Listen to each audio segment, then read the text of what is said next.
Good morning and welcome to Authentic Conversations with Moji. How are you? It's Saturday. It's a very exciting Saturday. We're going to give it a few minutes for people to come on. I have great guest speakers today, and I hope you guys join in. I'm going to share the show to my page. If you're on my public page, on my personal page, you will not be able to, I won't be able to read your comments, but you're more than welcome to join in the conversation by coming to the page. So just bear with me while I share this to another page. And it's not to, give me a second. I'm not sure if people can see it or hear us, but I'm going to bring in my guest in a minute. This is Moji again from Authentic Conversations with Moji, and I say welcome. It's Saturday. We're going to have a great day today and a fantabulous conversation.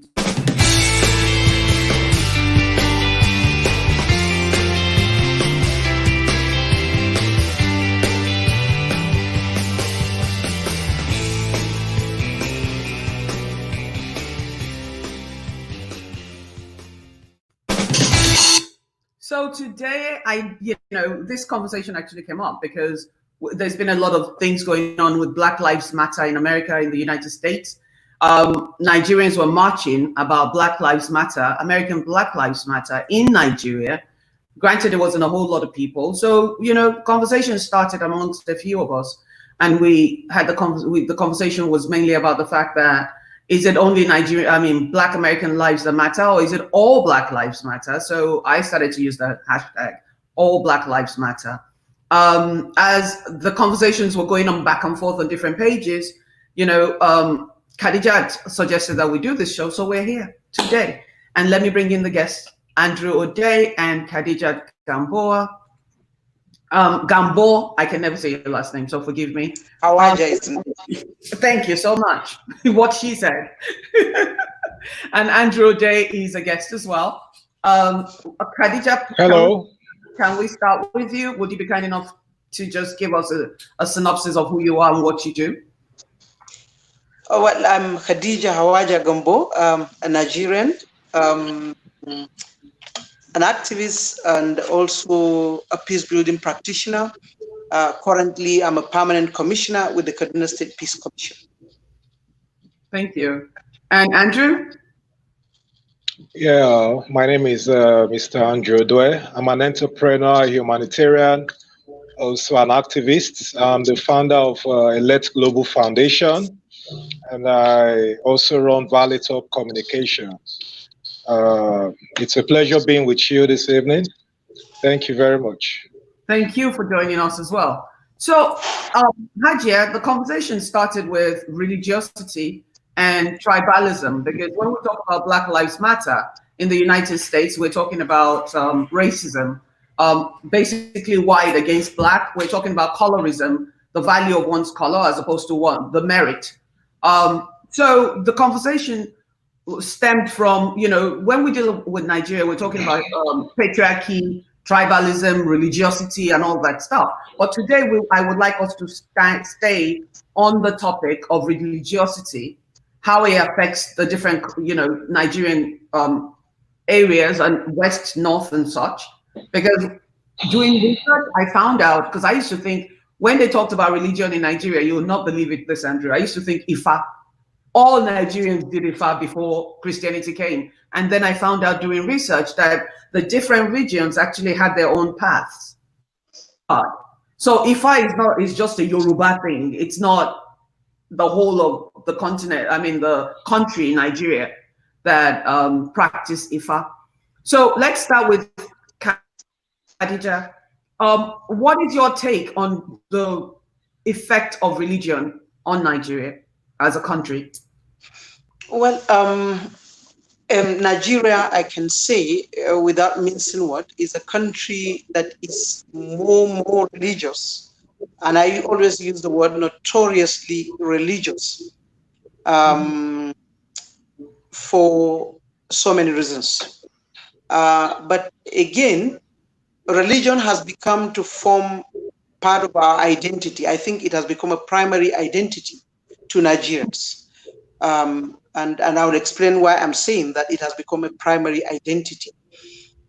So Nigerians, whether Christians, Muslims, Buddhists, or even traditionalists, have become so, there's this so much obsession to categorize whatever happens on the basis of faith, which faith you belong to, rather than any other thing. And I'll give you an example of that. Our voting pattern in Nigeria is now based on what faith you belong to. So no matter how good you are, what religion you belong to, what faith you profess. So you're being good, the credibility, the expertise, and whatever you have, you must belong to one particular faith or another for you to deserve to be voted. And so for us here in Nigeria, religion has another layer. So that's how religious we can be. And again, you're worthy of even being alive in times of crisis depends on what religion you belong to. Because the identity of you being a Muslim, it's a permission. When you are, for example, within where Christians live, you can be lynched and killed. Vice versa, a Christian can be killed by a Muslim Nigerian simply because he is a Christian. And also a traditionalist. So this is how far Nigerians have taken religion to the fact that the issue of your being human is not enough, but that you must belong to a particular faith for you to be allowed to be, for you to be, for you to have the right to be even voted for.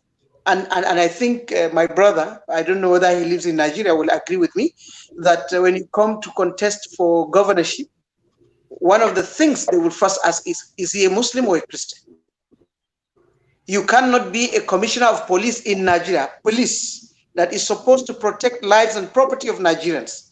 You cannot be sent as a commissioner of police to any state in Nigeria now, unless they know what faith you belong to.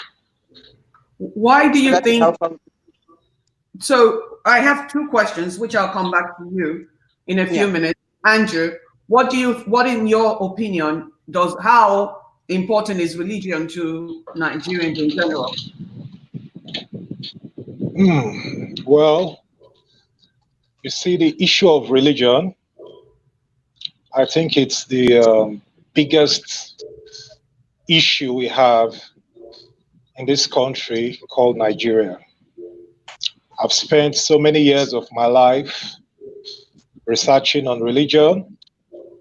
And I think for the past 10 years, I've campaigned vigorously here on Facebook about how we practice religion in this country and how it's affecting us. I'm from the Delta region. I'm an Igbo. And I was born into the Christian faith. Okay. Right. Yeah, I was born into the Pentecostal church. But somewhere along the line, I think towards the end of my secondary school days, I became very, very curious. There were things I saw being practiced in the church that I didn't like. Pastors and church members quarreling and fighting, deacons, everybody, money got missing, this and that. And I read the Bible by myself, page by page, beginning to the end. And I couldn't quite link what I read in the Bible with what I was seeing being practiced in the church. So I didn't see so much love. I'm sorry to say this, but this is my perspective. I didn't see the kind of love that I believe that the Bible was all about, especially the gospel of Jesus Christ. A kind of love in which there's no discrimination between rich and poor, black or white, any tribe, whatever. You understand me? So I began Can you hear me clearly? Yes, we hear you clearly. Okay, so I began to withdraw a little bit from the church, and I started studying other religions. I studied the Muslims, I studied the Buddhists and all, and even the Hindus. I joined Hare Krishna for a while, and the sum total of what I found out was that religion can be a way to God, to reach out to the divine if you want to, but at the end of the day, the best way to reflect the divine is the love we have for each other. And in other words, that love, whether you're a Muslim, you're a Christian, you're a Buddhist, you're a Hindu, whatever your faith, or even a traditionalist, the basic essence of faith is love your neighbor as yourself. So then, so now, yeah, I'm coming now to the Nigerian factor. Look around Nigeria today. We have thousands of churches. The same thing, thousands of mosques. We have millions of Christians and Muslims in Nigeria. But look at our country. There's so much hate, injustice, corruption, bias. Like our sister mentioned just now, you can't be voted without being either a Christian or a Muslim. You can't be appointed anywhere, even no matter how educated you are, no matter how intelligent you are, it all falls back mostly to your faith. If you're going to find your footing in the public space in Nigeria. I mean, at the end of the day, how is that going to help our nation move forward? Because the human value is not there. The intellectual value, nobody cares about that. We just fall back to basically religion, Christian or Muslim. But why, if I may just put you on pause for 1 second, and I'm going to ask this question of both of you guys. How did we Nigerians get here? Because I'm a child of I was born in 1964. And I remember I didn't leave Nigeria until I was in my probably late teens. And I remember Nigerians were they were spiritual, at least I thought, in my house. My father was spiritual. He wasn't really Christian or Muslim. He just kind of believed in God. So, but how did we become that nation that everything was based on merit? At least that's what I saw growing up. I don't know, maybe it's not the real world. But how did we come from being a nation that was based on merit, where your education was very important? Not always money, because I know a lot of good families that had integrity, morals, whose moral compasses were not broken, and they didn't have money, but they were considered classy people. How did we get from there to this nation where people think if they fast and they pray, then they'll get things they didn't deserve or they don't work for? So my question is, what do you think happened along the way that we became this nation that was so religious? I'm going to let you go first, Khadija. Yeah, I think there are a lot of issues, even the marriage of this diverse ethnic communities in the country, which some of us are beginning to think from what we hear from them each time we sit in a dialogue table. Like a lot of people are not too happy with the marriage of one Nigeria. And so, sorry, can you hear me? Tribes? Can you hear me? Hello. I'm asking you of the different tribes, as in how that was put together. Yeah, for example, the 6 geopolitical zones in the country: the south, the southwest, the southeast, the south, then the north, the northwest, and then the north central. Now, if you look at this, and then the further also separation based on states, which is about 36 states, I think that also is what is causing what is happening. For example, there's so much bitterness of what happened in the past with the Southeast. And then also some of the people like South feeling disadvantaged because of their being tagged as minority. Then the bitterness also between the North and the Southeast. And so a lot of prejudices, a lot of stereotypes that people carry with them based on some of the, some of the history, oral narration of history passed on to them by their forefathers. And so they still carry it with them with a lot of bitterness. And so the easiest thing to employ when fighting is to bring religion into it. So you're saying tribalism is truly what the drive is. It's not really the religiosity. Is that what you're saying? Ajia, can you hear me? Hello? Are you saying it's tribal? Yeah, I do not think the Muslims or the Christians are sincere about fighting for the sake of God or religion, but that is the easiest way of gaining, alliance. For example, a Yoruba Christian, an Igbo Christian will easily become an ally to the other person once you talk about religion. So ethnicity was not enough to use and fight amongst ourselves. And so we now use religion to fight. So when a Hausa person has issues with a non-Hausa who is a Christian, then when he uses religion, then the Fulani who is a Muslim, the Nupe who is a Muslim, and every other person that is a Muslim will now come to his aid. So I think it is a manipulation of religion to serve a purpose. And that purpose is that a lot of people across the country, over 220 something ethnic communities, are holding grievances and deep hatred against the other with the belief that my misfortune was caused by your grandparents. My misfortune, my inability to be where I am is as a result of that ethnic community, and it is because they are either Muslims or they are Christians. So I think that's my understanding of the issue. All right. Andrew, do you remember the question? Well, thank you. You asked how we got from being a nation where merit and intellect was Integrity. the yardstick. Integrity. Yes. So being a nation where it's just basically your faith or where you're from and what part of the country you're from.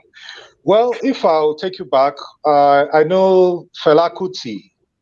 If you know his music, I grew up listening to it. Mm-hmm. There's one of Fela's song I can never forget. I think it tells a lot about what has been happening in Nigeria. It's the song he said, Amen, Amen, Amen. Mm-hmm. Through Jesus Christ our Lord, Amen. Through Muhammad, Allah, Amen. He said, he mentioned the North and South, then get them policy, one Christian and the other one Muslim. Anytime the Christian they reign, or anywhere the Christian they reign, now the best friend to bishop, now be director. And then anywhere the Muslim they reign, now the senior alaji, now be director. You see, this thing started, I think, right after the independence. You understand? People started using the religious card along with the tribal card to gain favors, get access to the corridors of power, right? It started gradually. I'm sure about that. It started gradually, and then eventually it has metamorphosed into what we are seeing today. It's a two-edged sword. That's why I call it religion on one hand, tribe on the other hand.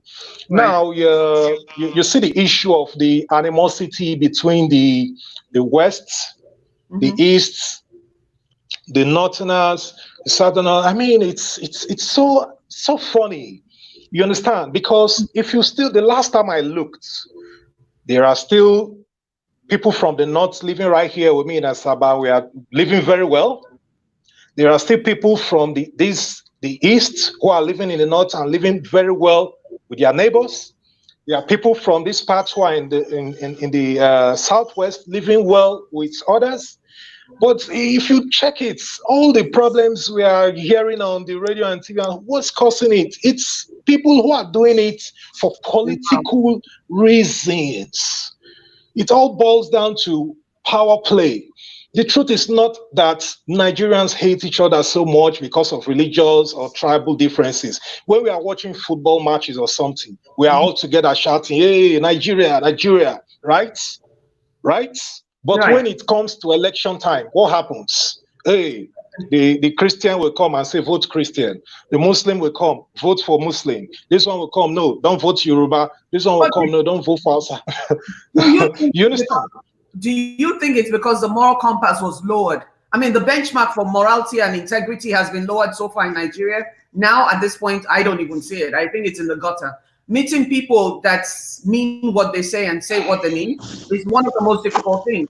Now, let's get back to the point that you made a few minutes ago about the fact that Nigerians are getting along. I don't believe that, because a few weeks ago, I did a show because a friend of mine who owns a was trying to open up another hospital and she's Igbo, half Igbo and half Yoruba. She met a Yoruba landlord who refused to rent to her, not because her credit wasn't good, not because she's not one of the best doctors in Nigeria, but the very mere fact that she's Yoruba. Igbo. I also spoke to a Yoruba, allegedly, I forget what they call, Omo Dudua or something, during my course of getting ready for the show. I always interview people and I do a lot of research. So I reached out to a Yoruba or Dudua person who said, quote, "I have a house with Igbo tenants and they're very good people. They pay their rent, they keep the compound clean, but I'm going to evict them because they're Igbos."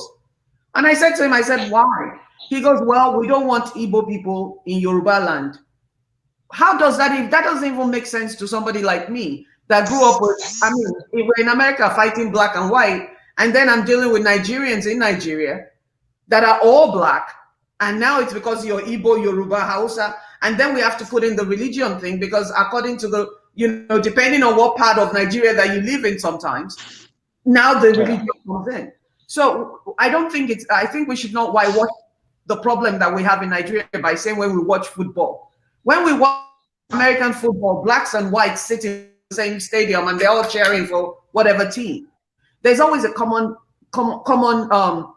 there's always a commonality between people. But when it comes to the intimate, like food, your culture and things like that, we tend to find a lot of separation that we ourselves create. My question to both of you is it possible that because Nigerians were never taught our history, that's why the animosity is still lingering so many years? Because the Igbos from the, is it Western, or I don't even know where they are on the map again, I forget, my apologies. But the Igbos were never, their pain was never, the trauma that they went through was never acknowledged. And a lot of Yoruba people people like me don't know the difference between Calabar and, Igbo and Shekiri and Efik. And if you ask me about the North, you live where? In I can't say the word either, but you live in the Jos area or something, right? That's Andrew. I live in Kaduna. Me? You live in Kaduna. I was born in Kaduna. I know Kaduna very well. Yes. But Andrew lives elsewhere. Where do you live? I live in Asaba, Delta State. You live in Delta South. As far as I'm concerned, all of those people are Hausa. Do you understand? Because No. I live in the South Delta, towards the southeast. You can call it Salsa or whatever. So you're Igbo. But a lot of Yorubas don't know the difference, is what I'm trying to say. We know Igbo, but we don't know the difference between Igbo, Efik, and the Calabar region and all that stuff. Growing up in Nigeria, I personally was taught to know the head of states of the world. Nobody bothered to teach me about, Awolowo or Usman Danfodio, all the African culture, Nigerian traditional leaders and things like that, or the areas. We were never taught. At home, we couldn't even speak Yoruba, let alone learn Hausa or learn Igbo. The only reason why I was able to pick it up is because my father spoke 5 languages, because he was an international businessman. Now, back to the question. Do you think part of the problem is that we lowered everything was based on merit? I go back to that point.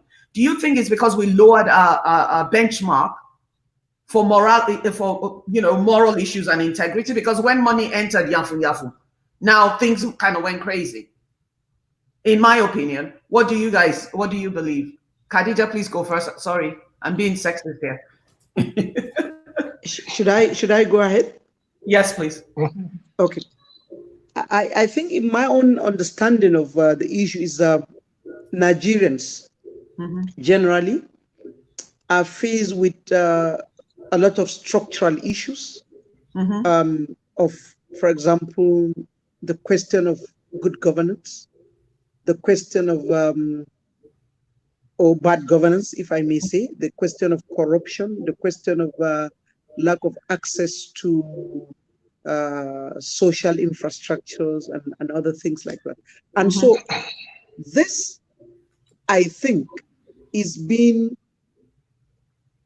so with that kind of a thing in mind, with the anger of not having good governance, of not having social justice and things like that. So people are angry.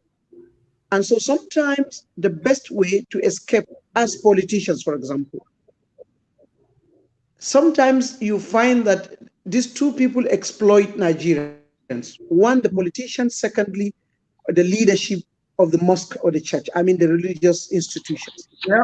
Because of the romance between politicians now and religious leaders, to the extent that now almost everybody who wants to make it fast money in Nigeria resort to either becoming a politician or having a romance with a politician. And for you to have that kind of romance with a politician to warrant you having access to the treasury of the country is that you become a religious leader, because Nigerians are notoriously religious and they listen more to their religious leaders. So the religious leaders now in Nigeria have a convening power, and that convening power makes it possible for them to decide who their congregation votes. Wow. So because they decide who you vote, they tell you who to vote, which party to belong to. They tell you that you must go out to vote even if you don't want to vote. So it makes it easier for the politicians rather than going around spending money and campaigning. So all you need to do is get hold of these religious leaders, negotiate with them, and then you get the votes. So now religion has become an instrument of manipulation in Nigeria. Yeah. In the hands of the politicians and also in the hands of religious leaders, who are now no more interested in leading their followers. Most of them, I wouldn't say all of them, but quite a number of them are no longer interested in leading people to God. That is the spiritual aspect of religion. Rather, it is about exploitation, thinking for them. So you find that in the mosque and in the churches, people are denied critical thinking, independent thinking. Nigerians now do not think for themselves. They do not decide for themselves. Rather, it is their church leader or their mosque leader that think for them. And so, even the anger, there's so much hatred amongst the diverse groups, ethnic communities, oftentimes is being fueled in the mosques or in the church, in churches. Because you will discover that among the religious leaders, you find some belong to one particular ethnic community or the other.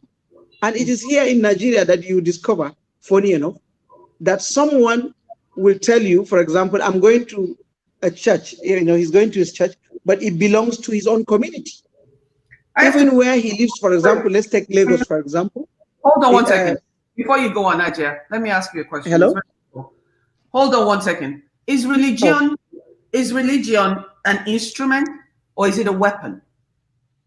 Because, for a long time, I've been saying religion is a weapon, because when you start to think about people and the way they live their lives, I look at people that have cancer, God forgive me. I met a woman that had cancer, stage 1, and I sent her to a doctor. I said, Nigerian woman here, and she kept going to the church that where they say die. And I sent her to one of the doctors, the better doctors that I personally know, right? In my village where I used to live. And she wouldn't go, but she kept going to church every Sunday, and then she would sleep in church for weeks, and then it became stage 4. By the time she finally made it to the doctors, it was too late. So is religion a weapon, or is it an instrument? Because religion is supposed to be an instrument to get to God. But I find that a lot of people use it as a weapon these days. What, sorry I put you on pause, but before you go any further, we need to clarify that. In your opinion, so what I was just saying is, should I continue? Please. Okay, so you find strange enough, I had somebody who worked with me in the house, and one day she said, I'm going to my community church. And I said, what do you mean by community church? She said, no, that's where my people go to.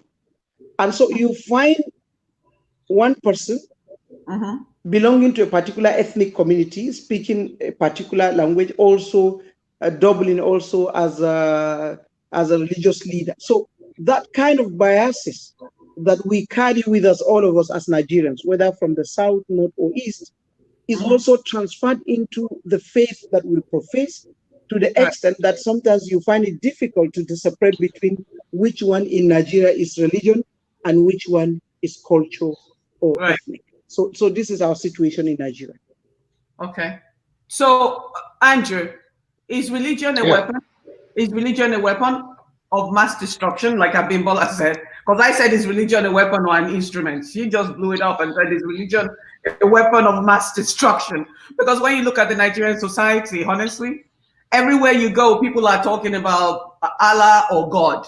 And then you look at them and their attitudes, the way they treat people, even on social media, my God, even people that call themselves pastors in their churches, you'll see on their profile that it says pastor, and they're the most wicked people with their fingers and the things they post and the way they attack other people and other ethnicities. So in your opinion, is religion a weapon or is it an instrument? Well, am I to answer that? Please. No, permit me to say that, Andrew, and I'm saying this respectfully, that I do not personally believe that religion is a weapon of mass destruction, but that you can use religion to serve whatever purpose you want, especially in a society like ours here in Nigeria, where people cannot on themselves pick the scriptures, read it and interpret it. But so that ignorance of understanding the texts of the holy books makes it easy for religious leaders to manipulate the thoughts of the people, and sort of there's always misrepresentation of the religious text to serve whatever purpose. So I don't think, for example, for me, because I'm a Muslim and an unrepentant one, but I'm not an extremist. So I believe that it depends on how you use it, but that again, religion can be used to destroy. I agree with that. Thank you so much. Okay. Yeah. Now, this is my point. You asked if religion is a weapon of mass destruction or not. Well, to me, what I'm going to say is this. There's a problem with us Nigerians. And I don't think that shifting the blame this way or that way to religion or politics is going to solve it. And do you know what that problem is with us? The problem with Nigerians is that Nigerians don't bother to study, to read. You know that studying enlightens you, right? Great. Why did I not turn to, I told you, like I said, that I grew up in a Christian home, a Pentecostal, right? Yeah. Why did I not become one extreme born-again Christian, carrying Bible up and down and calling every other person an infidel? I studied. I decided to research a lot into Christian history. The same thing with Islam and the rest. So, but look at Nigerians today, look at our youths, young and old. Most people don't read. They don't know the history of Christianity. Many of them don't. You come down to the history of Nigeria, their country, they don't know much about it. People are not reading, so they are ignorant. Like she said, she's right. It is that ignorance that will make anybody stand on a pulpit and manipulate you whether you're a Christian or a Muslim. You understand? Because if you're not ignorant, if you've been able to accumulate knowledge by reading extensively and widely, you can hear any man of God, so-called man of God, interpreting the Bible this way or that one, you just smile because you know better, you have superior knowledge. The same thing when you hear one alpha trying to interpret the Quran wrongly, you just smile. Why? Because you have superior knowledge. So I think that what happened over the years, why Nigeria has become so bad, is that most Nigerians did not have this reading culture. We don't want to read much, we don't want to research. If you come to the universities, what do people do when they get to school? They just read a few handouts, cram what they see in their handouts, and then tip the lecturers, and then you're a graduate. Does that mean you're educated?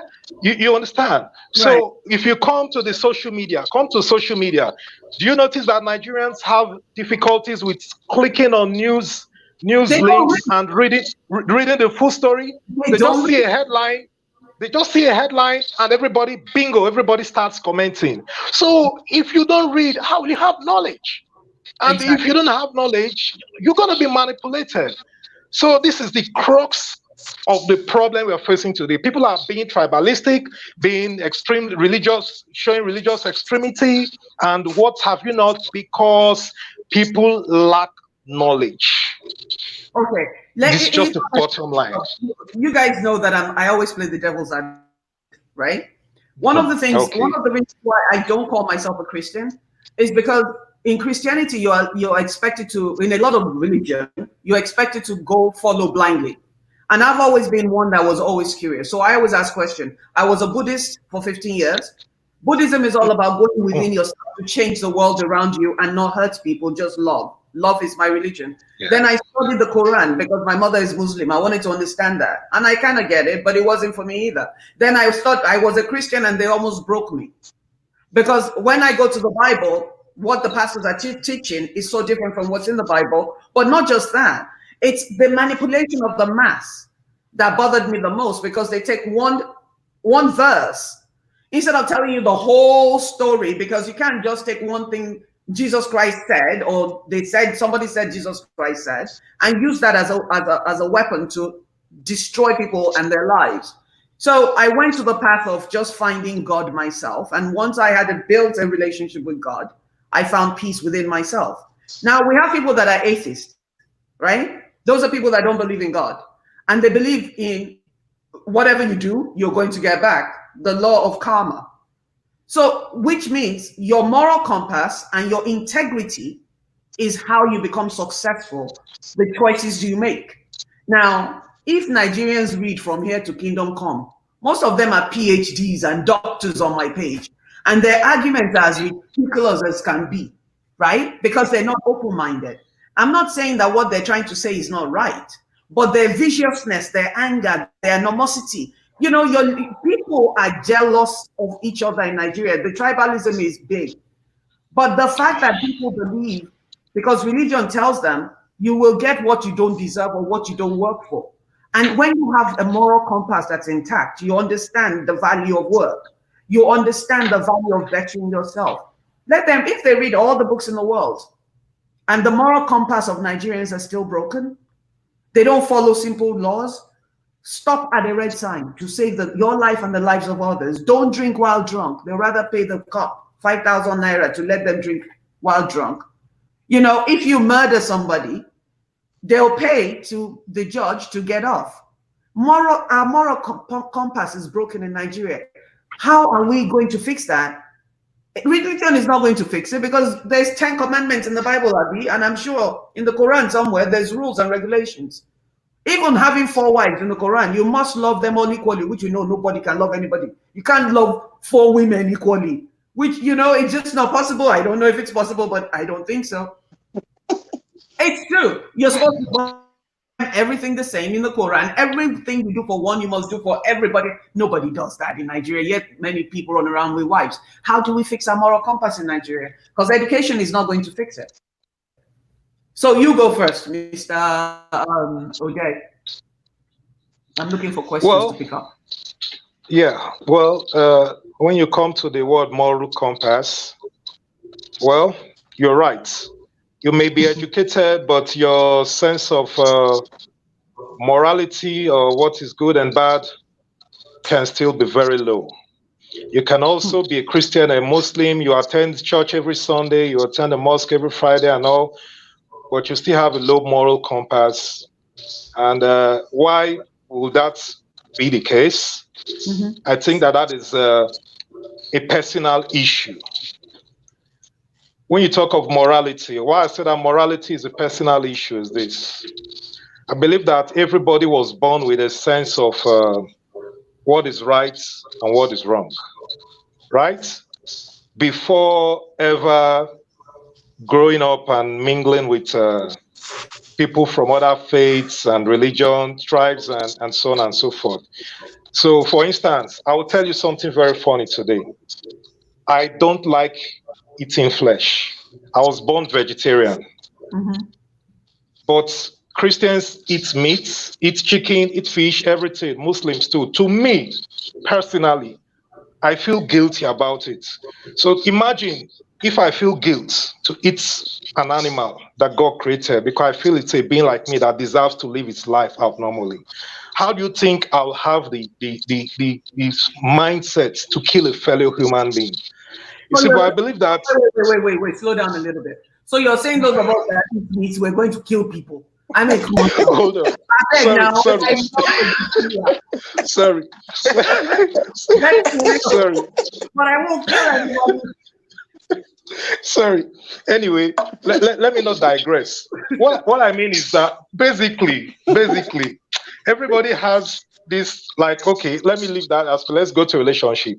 There are people that if they are dating someone, they don't want to cheat on that person. It's their nature. There are people who will be with someone and cheat on the person. It's also their nature. Right. Education cannot change it. Religion cannot change it. Exactly. So this moral compass, I believe that we all came out of the womb with it, but we now have a national moral compass that is generally low. Right. So what I think is the solution for us to have effective change of our morals as a society is when we have the right people at the right places speaking out about our morals. Because the society, we have people we are looking up to. There are people who are looking up to musicians like Two-Face, Wizkid and all that. There are people who are looking up to pastors, imams and all that, right?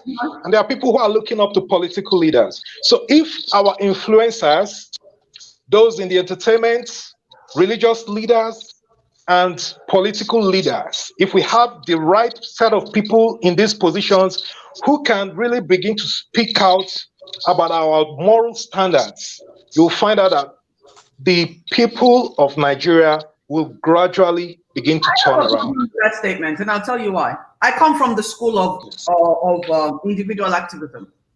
I don't believe that a leader is going to... Donald Trump is the president in America. I don't listen to 100% of what he says because he's affecting the tempo in America with what he's saying. Let me finish.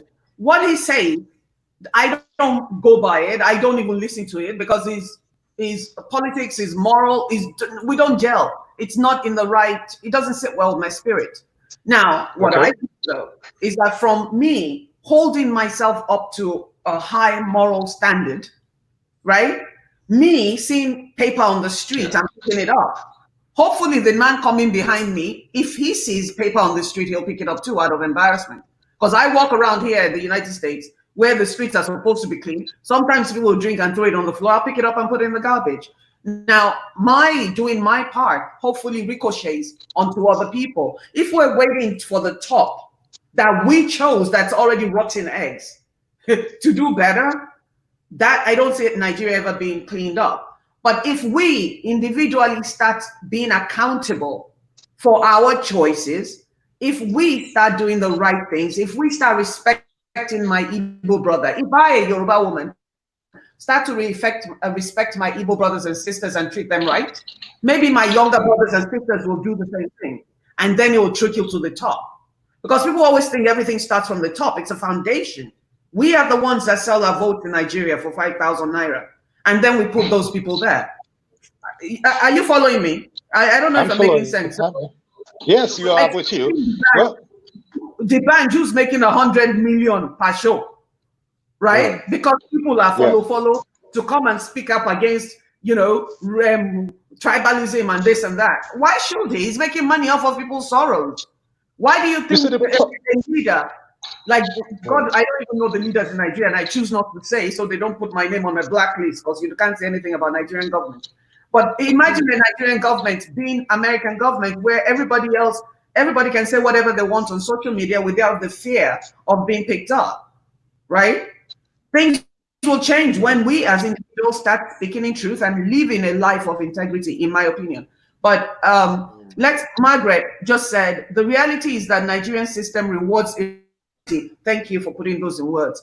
The reality is that the Nigerian system rewards immorality and lack of integrity. Human behavior, like animal behavior, is reinforced by reward. The behavior we reward is the behavior that will prevail. Shuku to you for putting that in English for me. Oh yeah, idea. Take that one. I'm wrong with it, and we'll come back to Andrew. Oh my God! But let me come a little and say that to some extent, you know, human beings sometimes, in most cases, are influenced by what they see, what they hear most of the time. Yeah. And so it is not just about the individual, but also the environment within which that individual lives in. Mm-hmm. We live in a country where supposedly, you know, the expectation is that when everything gets bad, it is those our spiritual leaders that are supposed to advise and put things right. But here we are in a society, in communities, where whatever you steal from the coffers of the government, it's been accepted in churches and mosques and other places, and you have been celebrated. Exactly. As if that is not enough. As if that is not enough. When you know the court catches up with you under corruption, you are accused of corruption, and then it is established that you are corrupt and you've stolen chunk of money, the church or the mosque, whichever religious institution you belong to, will now harbor you and become your mouthpiece and begin to say to Nigerians, against the sensibilities of Nigerians, that how can you do that? Is it because he's a Christian? Or how can you do that? Is it because he's a Muslim? So again, it is an endorsement of immorality by religious institutions, where again that money can be donated. Let me give you an example, something I saw without pointing fingers.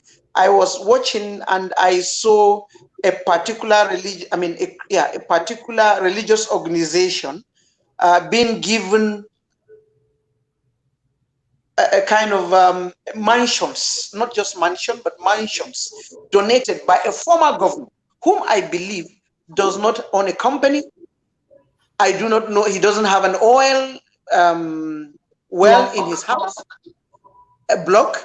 Well, you know, Nigerians can have that. They used to have it in the past, you know.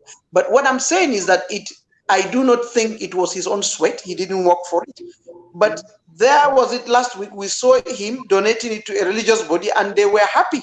I was watching them, thinking that one out of them who was seated there could remember God, remember the faith he's professing, that belongs to Nigerians and they should not accept it. But they said, well, God bless you. This is what we want others to be doing. They should emulate you. So endorsement of immorality by people who are supposed to be the whistleblowers of God. Is it fair to say that money has become the God of Nigeria? To be honest with you, I sometimes write, if you look at my progressive, I don't want to use the word radical, but I'm so progressive in the way I think and in the way I write. And I usually call some people, I say that your religion, which to me is politics, because for some people, what they serve is money. If you can give them money, then you have become a demigod. So because this is what we see.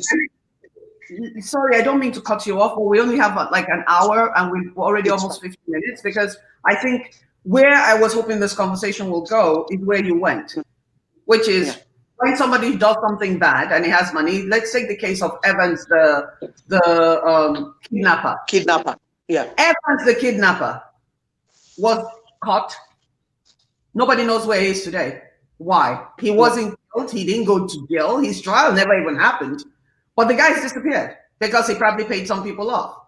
Now you have pastors that know for a fact that their congregations, the biggest donator, the people that are donating the biggest monies, are all these 419 boys and drug dealers and all that, and murderers and kidnappers.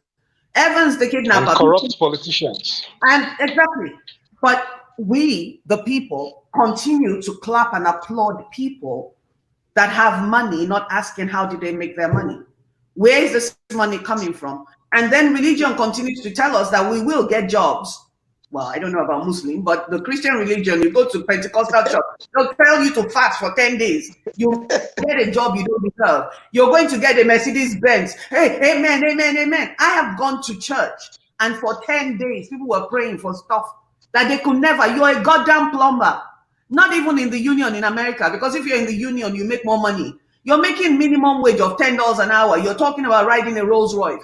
You're fasting and praying for a Rolls Royce. Honey, how is that going to happen when you're not doing the work? You're not expanding your business. You're spending all your energies, and the $10 an hour you're making, you're donating to the pastor. So are we worshiping money or are we worshiping God? That's the question. Nigeria's God now money. Because when you have money, anything can happen. You know, I wanted to say something that you talked about something very important, which is my brother. I talked about you have to be educated. I am sorry, I said something. I'm going to repeat it. I said it about 4 or 5 years ago, and I think some people took offense. And I'm going to repeat it again. What I said is that when we were learning, especially for some of us who come from the north, where even the men do not want to go to acquire Western education, not to talk of even women. And so maybe someday, Moji, I will share with you how I'm able to read and write. But then that's for another day. What I'm trying to say is that what they were telling us, and when we were learning, what was at the back of our minds and the objective, what pushed us to learn was we thought that education is key to success. But we also live in a country where your woes, your misfortune begins the very day you graduate. That is when your misfortune starts. You find out that if you go to the National Assembly, for example, go there and pick them out, find who can speak English for just good 2 minutes, good English for 2 minutes. You can, most of them drop out. But then these are the people now who are controlling you. These are the people who decide your faith. And so you begin to ask yourself whether it's even necessary to go and waste your life acquiring knowledge, having that superior whatever you say, and then at the end of it all, you come back and you are subjected to obey, people who cannot read or write their names. And so this is where we find ourselves. Sometimes you are even denied appointment on the basis that, wow, she knows very well, she knows too much. So that person, you will not be able to stop her. And I think very few governors in Nigeria, because I must say there are good ones among them, that they pick people who are doing very well, who are intelligent because they are equally intelligent. But I want you to x-ray most of the people we have in governance today and ask them, what did you read in school? Where is even their qualification? So it's an endorsement of so many ills, so many immorality, so many bad things. But again, Moji, let me share with you today that most politicians now, they have as their godfathers religious leaders. So godfatherism now has moved to mosques and churches, where they endorse these hopeless human beings to come and begin to manage our affairs. And that's why it is very difficult for us as Nigerians to be out of this path. Thank you very much. I'm so grateful. Andrew, please. I'd like to come in here. Falling back on what you said, You see, when people listen to the same thing constantly or continually, it becomes the norm for them. Yeah. Nigerians in their millions are watching and listening to religious leaders, entertainers, and politicians. Yeah. Now, I can individually try to live morally upright. Our sister Khadija can do the same. You can do the same. There are several like that. But you see, the majority of the people are looking up to people in these positions. And as long as the people in these positions are not living by these moral codes and standards that are good for any society to move forward, they will continue to influence the millions of Nigerians, whether Christian, Muslim, Yoruba, Saibo, who's looking up to them. It's just the truth. It's the simple truth at the end of the day. So I think that what we are facing in Nigeria today can be corrected when we begin to replace the people who are leading us, who are influencing us from the pulpits, from the mosques, from the houses of assembly, state governments, everywhere. We'll begin to replace them with people who are morally upright, who have acquired knowledge, and I don't mean degrees, I mean knowledge. Because when you have knowledge, you understand that humanity comes before any other thing. When we have people who are humanitarians, who are humanists in position, I think that Nigeria will change for the better. Now, That I is have my a question. belief. Thank you so very much. I really appreciate that because it gave me a little bit of hope. Maybe about 0.00000, but it gave me a little bit of hope. But here's the ultimate question here. Because for me, again, I believe in individual activism. I don't believe that the math will change until I change because I won't see the change until I have. See, if my whole life depends on money and what I'm going to get and how I'm going to get it, then I don't care who I'm killing to get it. I don't care who I'm verbally murdering or physically murdering. That's why you find a lot of people now killing their mothers and their daughters for rituals to make money in Nigeria. So my question to you today, very simple, I think we can live with that one, is that what can individuals do to change what people see about Nigeria? Because if you come to me and ask me, Moji, I'll tell you what I don't hang around with a lot of Nigerians on purpose because I've been burnt several times. I try to do business with Nigerians because I believe that we should, spend our money with Black people, put our money where our mouth is. I get jacked all the time. So my question is, how are we as individuals working towards the change, the change of the face of Nigeria? You go to a white man and you say Nigeria, they're talking about 419. You come to me, a Nigerian, and I'll tell you I'll never spend my money with another Niger. And that's when we say Black Lives Matter. How is Black Nigerian lives? How is Black lives going to matter to an Igbo man? When Black lives don't matter to me, Nigerian Black lives don't, matter to Nigerians. That is the question. Yeah, I think for me, I believe the change has to come from individuals, and then from individuals it becomes a group, and then a community, and like that. So personally, and I think that is what I've been telling like minds each time I meet them, people who believe in change, people who want to see change.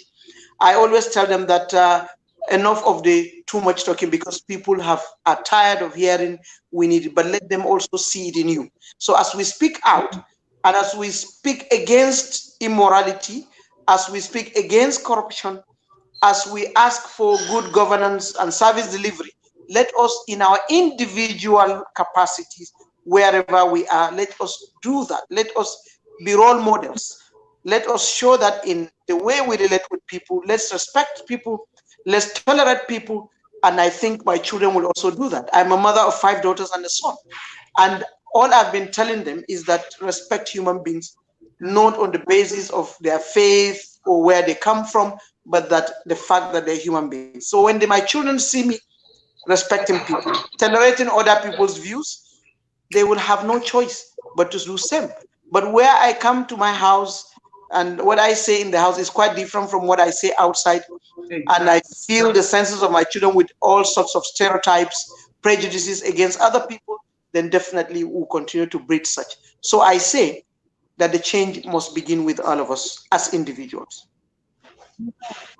I am so, I mean, I can't even, one of the things that I'm so grateful, because I have to say this because I'm getting emotional, because a lot of times, one of the things that I decide to tell my wife in the house is, look, I need to stay away from these Nigerian conversations because it's like speaking to a brick wall. And then what, Andrew, I've never met you. This is the first time we're really talking on the show, but I've followed your page. And one of the things that I respect about your page, as well as Hajia's, Khadija's, is that you speak your thought, right? Your authentic thought, and other people will come left. And it's okay for them to come left. You still allow them to have their say. You debate, but you don't, you don't shred people. Basically, you don't go after them personally and things like that.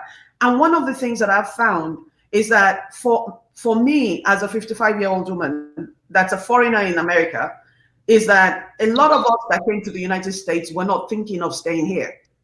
Most of us stayed because Nigeria is not an option. And every time you speak to another Nigerian that's saying exactly the same thing, even though they're outside the country, their mentality is like they're still in Nigeria, because no matter where you meet them, they're still Nigeria. Does that make sense?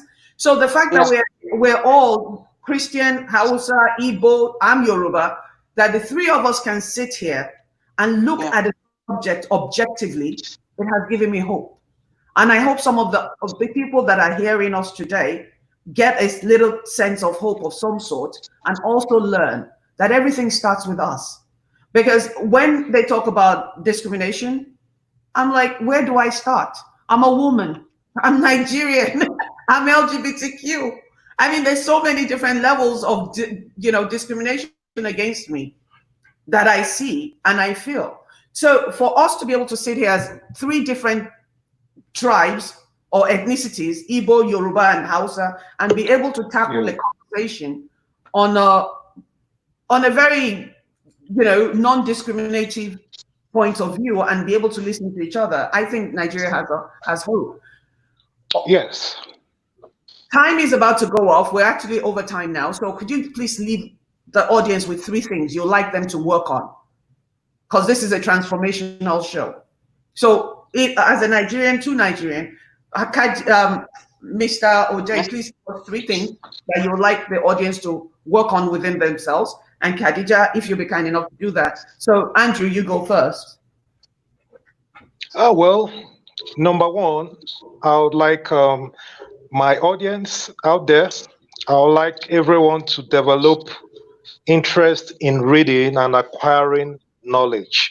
Not just reading in one direction, but reading vastly about everything, so that we can begin to understand a lot more about so many of the issues out there, rather than just relying on what one person is saying to us. And that's in the aspect of reading.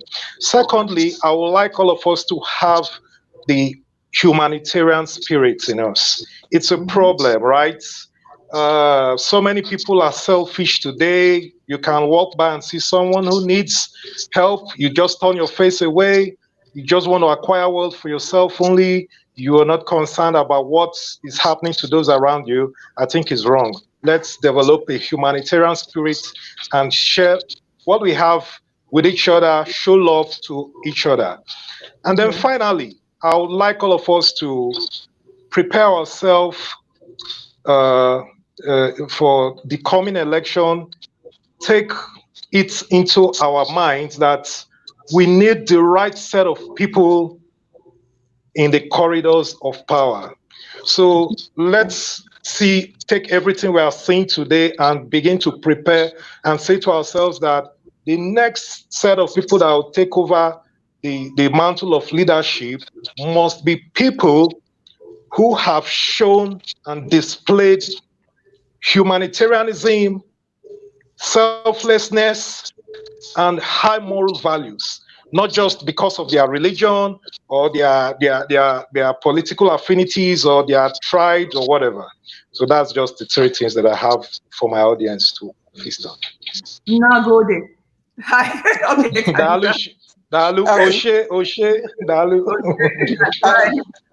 I think quickly and sharply, let me say that what I want us to go home with is that what we are carrying in our heads against each other is burdensome, is quite heavy. And so the need to decongest our minds of what we have heard about the other. Let's move out of our cocoon, move out of ourselves, wherever, reach out to the other, one with the aim of understanding that other. So I call on us to reach out, to understand that other person, and then with respect, because one of the key things in relationships is that you must respect, and it must be mutual. So mutual respect for the other on the basis of humanity. Yeah. Then thirdly, again, if we cannot love, because not very many people can love, at least let us tolerate. Tolerate in the sense that even where we disagree with one another, it doesn't mean that you must follow mine, that I'm always right, but that you have your you have your truth, I have my own truth, and there are different faces to truth depending on where you stand. And so let us tolerate and appreciate one another. In fact, I've always told people there's beauty in variety, and there's boredom. There's beauty in variety, and there's boredom in seeing and hearing one thing all of the time. So the need to see Moji, and one thing, let me end with saying that, and God willing, Moji, we will be able to deal with those Oloru Burukus that you talk about, so that